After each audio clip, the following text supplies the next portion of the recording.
குள்ள நரியும் கோழியும். ஒரு கிராமத்தில் ஒரு பண்ணையில் நிறைய கோழிகள் வசித்து வந்தன. அந்த கோழிகளை பிடிக்க ஒரு கபடமான குள்ள நரி அடிக்கடி பண்ணைக்கு வரும்.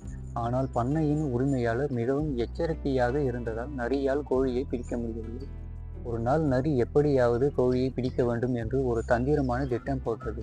அது பண்ணைக்கு சென்று கோழிகள் கூடும் இடத்திற்கு அருகே நின்று உரக்க கத்தியது. அடடே, என்ன ஒரு நல்ல செய்தி! இனிமேல் எந்த விலங்கும் மற்ற விலங்குகளை தொந்தரவு செய்யக்கூடாது என்று வனத்துறையினர் சட்டம் போட்டு விட்டார்களாம். இனி நாம் எல்லோரும் ஒற்றுமையாக பயம் இல்லாமல் வாழலாம் என்றது. கோழிகள் முதலில் பயந்தன. ஆனால் நரி திரும்ப திரும்ப இதை சொல்லவும் அதன் முகத்தில் ஒரு பொய்யான சந்தோஷம் தெரியவும் சில கோழிகள் நம்பத் தொடங்கின.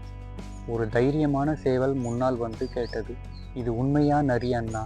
நீங்கள் சொல்வது நம்பும்படியாக இல்லையே என்றது. நரி மிகவும் இனிமையாக பேசியது.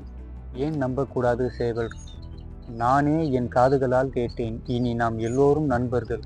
உங்களுக்கு ஏதாவது உதவி என்றால் கூட என்னை தயங்காமல் கேட்கலாம் என்றது. சில கோழிகள் நரியின் பேச்சை நம்பி அதன் அருகில் செல்ல தொடங்கின. அப்போது தூரத்தில் இருந்து 2 வேட்டை நாய்கள் குரைக்கும் சத்தம் கேட்டது. உடனே நரி பயந்து நடுங்கியது.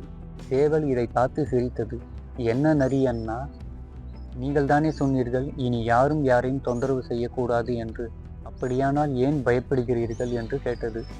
நரி பதட்டத்துடன் சொன்னது. அது அது இந்த நாய்களுக்கு இன்னும் இந்த புதிய சட்டம் தெரியாது போலிருக்கிறது என்று நரி தடுமாறியது.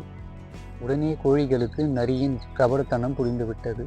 பொய் சொன்ன நீ எங்கள் நண்பன் இல்லை. உன் பொய்யான பேச்சை கேட்டு நாங்கள் ஏமாந்து போக மாட்டோம் என்று எல்லா கோழிகளும் கத்தியது. நரிக்கு வேறு வழி இல்லை. தான் மாட்டிக்கொண்டோம் என்று உணர்ந்து அங்கிருந்து வேகமாக ஓடிவிட்டது. அன்று முதல் எந்த கோழியும் நரியின் பேச்சை நம்புவதில்லை.